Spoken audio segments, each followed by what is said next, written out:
Okay, I'm really excited today because we are going to look at the major differences between Raleigh, North Carolina and Atlanta, Georgia. I'm going to tell you everything that you need to know about both cities, and at the end we're going to have a little bonus round called Might Not Be For You If. But let's get to those details first. When people think of Raleigh, they think of the Wolf Pack, they think of the Gothic architecture of Duke University, they think of our beloved James Taylor and UNC Chapel Hill. Yes, these things are all parts of the greater Raleigh area, or the Triangle as we like to call her. People also think of green trees. Raleigh is trying to brand itself as the city of oaks, but the beautiful leafy green of the area in general is commonly remembered and loved by residents and people who have visited. Raleigh is also known for the Angus Barn, a popular upscale restaurant easily recognized for its red barn exterior, reminiscent of Raleigh's agricultural past, but the inside is what I like to call barn chic. If you have a special event or something to celebrate, chances are if you live in Raleigh, it's going to happen at the Angus Barn. Lately, I would say in the last 15 to 20 years, breweries have become a new icon of the city. In 2019, Raleigh was named one of the world's top brewery destinations, and Raleigh brewed beers are shipped all over the world. When people think of Atlanta, they think of Coca-Cola, Hard Rock Cafe, the Ferris wheel at Skyview Atlanta, those ridiculous highways, and the traffic. Atlantans get bent when they get served Pepsi at a restaurant. It's like you've broken some kind of local code serving Pepsi in the Atlanta area, and it might even be in the city ordinances. Coke only in restaurants. I'm totally kidding, but ask an Atlantan and they will say it should be. I miss Diet Coke. When I moved here, I didn't realize I was moving to Pepsi country, so I really miss the fact that every restaurant I would go to in Atlanta obviously had Coke products, so I miss that. And when people talk about living in Atlanta, they're referring to the whole area around Atlanta as well. But even though you live in Atlanta, you don't go to Atlanta except on rare occasions like when Uncle Fred is visiting and wants to see the Coke Museum. A local told me even the Atlanta Braves moved out of Atlanta and into the suburbs. But believe me, plenty of people live in Atlanta because like most large cities, it's crowded. And the Atlanta Aquarium is the best in the world. Atlanta is known as the city built in the trees because when flying over the city, it looks like it was built in a forest. I think Raleigh and Atlanta are similar that way, and really the whole Southeast is very diverse in species of trees. I saw this map recently that really shows how diverse the number of trees are throughout the U.S. Look at the whole Southeast, including North Carolina and Georgia. But North Carolina wins in one tree category. We have more Christmas tree farms than anywhere in the U.S. except Oregon. And lastly, you are not an Atlantan until you've had a chili dog at the Varsity. But before you can understand the true character of either city, you need to understand the history that made them what they are today. Atlanta began as a commercial venture and has remained true to that throughout history. It was in 1837 that Colonel Long, a U.S. Army engineer, chose the site to be the terminus of a new railroad that was meant to connect the port of Savannah with the growing Midwest. They called it Terminus. So creative. It went through a few name changes before Atlantica Pacifica, say that 3 times fast, was smartly shortened to Atlanta. It grew up as a manufacturing and transportation hub, but the burning of Atlanta during the Civil War leveled much of the city. After the Civil War, it quickly rebuilt, which was why the phoenix is the symbol of the city, and became the center of the New South. This New South was to be built on a diversified economy and progressive ideals. The city became the center of Black education as Morehouse College, Clark University, Spelman College, and Morris Brown College were all established in the decades following the Civil War, and Atlanta was named the new capital of Georgia. When Atlanta and Fulton County went dry in 1886, John Pemberton developed a new drink, Coca-Cola. Coke and Atlanta have been joined at the hip ever since. The Coca-Cola Company even had to bail out the Atlanta city government during the Great Depression. Atlanta was, of course, a center of the civil rights movement, and during the later half of the 20th century, continued its growth, and the areas around the city became increasingly suburbanized. In the 1980s, North Carolinian Andy Griffith made the Fulton County Courthouse famous in his TV series Matlock. The city's award of the 1996 Olympic Games seemed to cap Atlanta's rise into the true global city and cemented its reputation as the city of the South. Today, it's the 10th largest economy in the country. If Atlanta was the gate city of the New South in the 19th and 20th centuries, I'm going to go out on a limb and name Raleigh and the Triangle the new New South. Raleigh was one of the earliest planned cities in the South. After the American War for Independence, Raleigh was designed to be the new capital capital of North Carolina in 1792. The city was laid out in a grid and did not really have any boom or bust periods throughout the 19th century. The city didn't play a major role in the Civil War. No major battles were fought nearby. Not much ever happened here. The events that would eventually propel Raleigh into the national spotlight didn't get national headlines.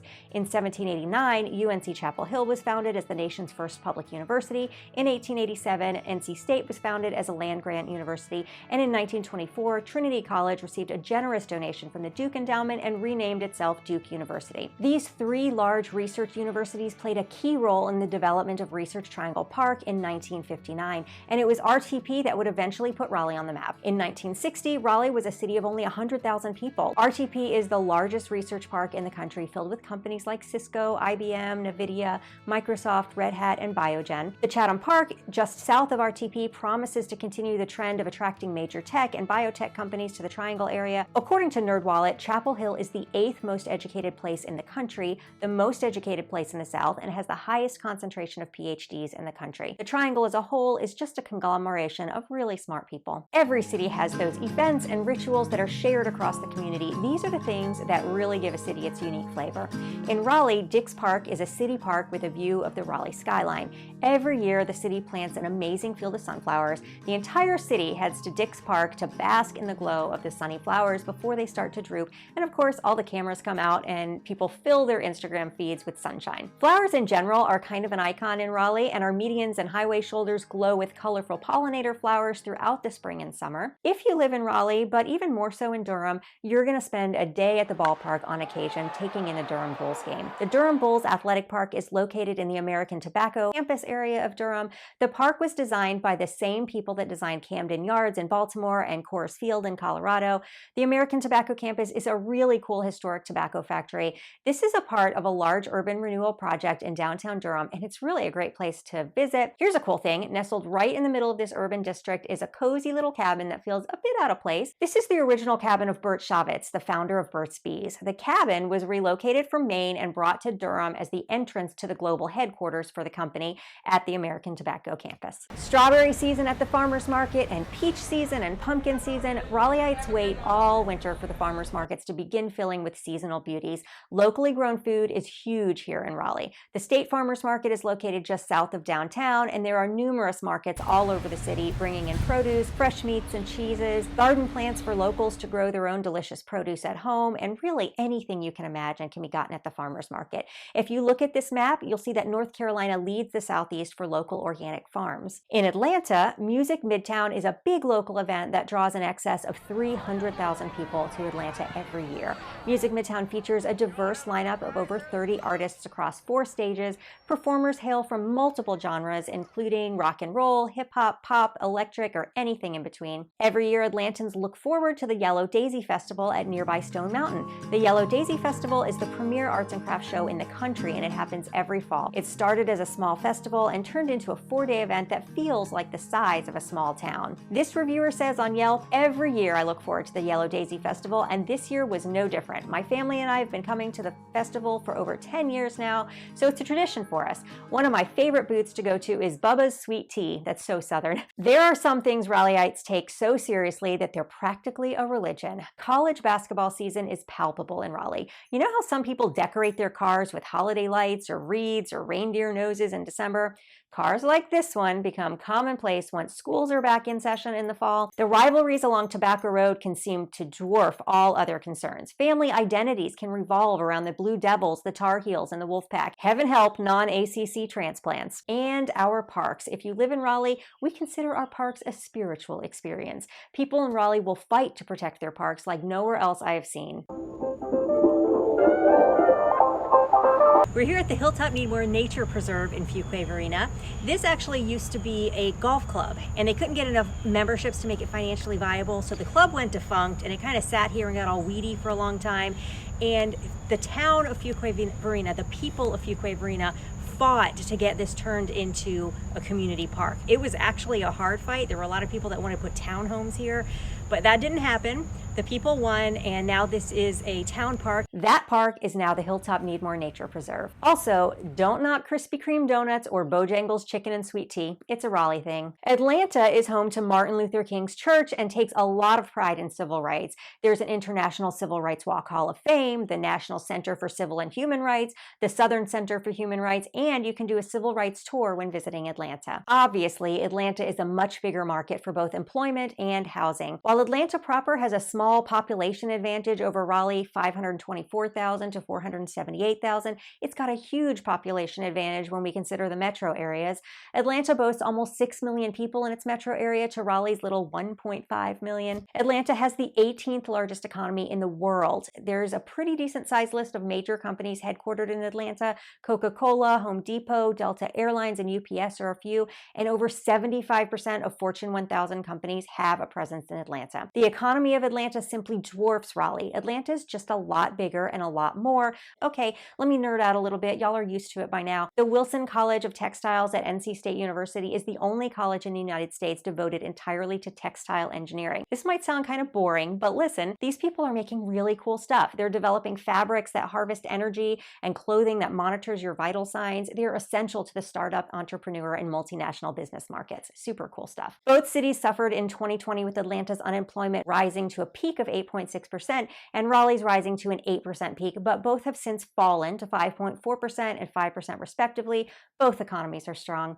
Atlanta taxes are going to get you public transportation that's just a lot more developed than Raleigh's, and if you need direct flights from your local airport to locations worldwide, Hartsfield-Jackson in Atlanta is going to offer you more options than Raleigh-Durham. The size difference between the cities also plays into the housing options you have. As of this week, Realtor.com listed 5,952 homes for sale in Atlanta, while Raleigh, Durham, and Chapel Hill only had a combined total of 2,255 homes listed. However, the median home prices in Raleigh and Atlanta are pretty close. Raleigh is $315,000 and Atlanta is $311,000, but the real question is, what do you get for that median price point? In Atlanta, you can get a house like this one for $315,000. It's a nice 2-story, 4-bedroom, 3-bath, about 2,400 square feet. Cabinets are a little bit dated and it doesn't have granite countertops. Nice big master suite, and look at that closet. You could keep one of your kids in there. It's like another bedroom. And a small but private backyard. In Raleigh, for the same price, you're going to get a house like this one. This is a 3-bedroom, 3-bath home and a little smaller than the Atlanta home at 2,000 square feet, but it's in a really nice neighborhood, Harrington Grove, which has walking trails and nice amenities. You've got hardwood floors throughout the downstairs, and the kitchen's a little more dated, but it does have granite counters. The master suite's a little bit smaller and more dated than what you get in Atlanta, but I'm going to give extra points for this yard. Definitely more usable area here. Now, one quick caveat about the real estate market in Raleigh. Look at this graphic from Dave Ramsey.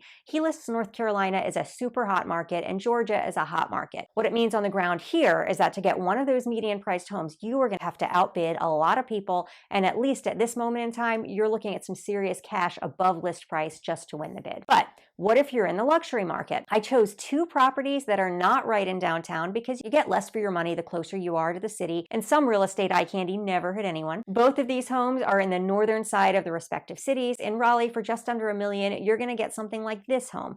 5 bedrooms, 5 baths, 5,400 square feet. This home sits on 1.8 acres, and I really like this Tudor style. It's so pretty. Lush landscaping and very private, and hey, they just cut the price on this one. Someone needs to jump in there and get it. In Atlanta, for just under $1 million, you're going to get a home like this one. This almost feels like something at the beach. Oh look, it says inspired by Seaside, Florida. So they were going for a beachy look. This home is 5 bedrooms, 4 bathrooms, and look, it's got a basement, which is really nice. We don't see a lot of basements in Raleigh, but you're definitely going to see more of them in the higher price points. I think these homes are really comparable in what you get, except that the Atlanta home is on a 1/3 acre lot, and in Raleigh, in this price point outside of downtown, you can expect to get larger lots like what we saw here. That's pretty typical. So how's your home investment going to grow over time? Well, last year, Raleigh saw an overall 9.6% increase and Atlanta saw a 6.6% increase. Zillow used to give a projection for expected price increases for the upcoming year, but at least for Raleigh and Atlanta, they're not giving that kind of information. Maybe it's too much liability if they're wrong, and maybe their statisticians and economists are struggling like everyone else to understand what's going on. If you want to hear my opinion on what's going to happen in the real estate market, you can watch this video. But understand that my crystal ball is in the shop, so I don't really know what's going to happen, but at the very least, I give some ideas for why I have the opinion that I do. No matter how much you pay for your home, someone is going to tax it and tax you to live in it. Wallet Hub ranks North Carolina 33rd in the nation for its tax burden. Georgia is 36th. Higher is better. So neither is going to completely fleece you. Looking at you, New York. Neither is yet competing for a spot in the top 10 cheapest states to live in. Alaska and its mooses win that one. And it might not be for you if there are always some people that aren't going to love a place. It doesn't matter how great that place is or how many people love it. There are always the poo-pooers who like to point out the flaws of an area. And let's face it, they might be right. There are certainly some things that each of these cities don't do well, and maybe it's not for you. For example, in Raleigh, if you're looking for a city that has a different nightclub or even unlimited restaurants for every day of the year, this probably isn't the right city for you. This reviewer says, Raleigh is not, I repeat, not a city in any way. It is a giant suburb with zero infrastructure, population density, downtown development, or metropolitan culture or energy. This is a true story. It's not a city. You can walk around the entire downtown in about an hour, which she highlights down at the bottom where she mentions being trapped in the 3-block downtown with nothing to do because the roads shut down when we get winter precipitation. Also true. If you want city life, move to New York or Chicago, not Raleigh. And what about Atlanta? The poo-pooers of Atlanta say its biggest problems are crime, overpopulation, and more horrible traffic, like every large city. Maybe if you're like that person who was bored in Raleigh, but you want a southern city, Atlanta might be your place, because Thomas says, Atlanta is becoming New York City Junior with all the people around the world visiting it and all the traffic. About 50 to 60 million people visit Atlanta every year. That's one of the highest and even more people than Seattle. Thomas likes his quiet time. And if you like this video, you should watch this one or this one. They're both good.